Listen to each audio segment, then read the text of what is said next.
Travel with me from Johannesburg, South Africa to Iceland.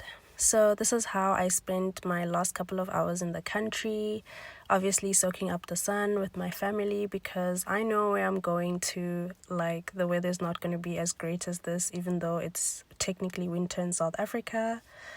Anyway, after I said my goodbyes to my family, we loaded up the car and headed straight to the airport.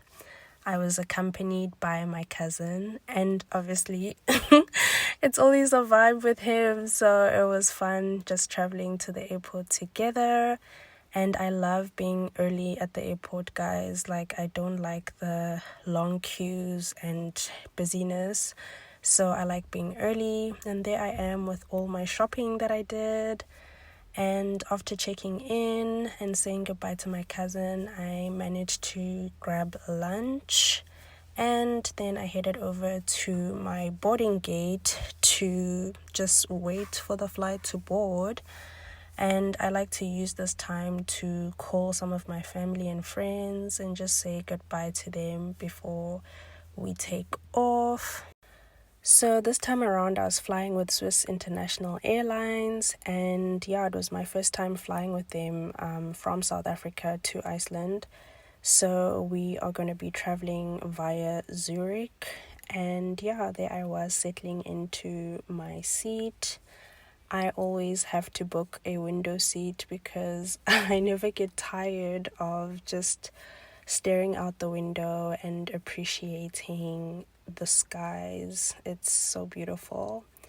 And actually, as we took off here, I actually realized that this was my last dark night time that I'm going to experience, because in Iceland right now it's time for the midsummer nighttime where it's just going to be 24-hour daylight.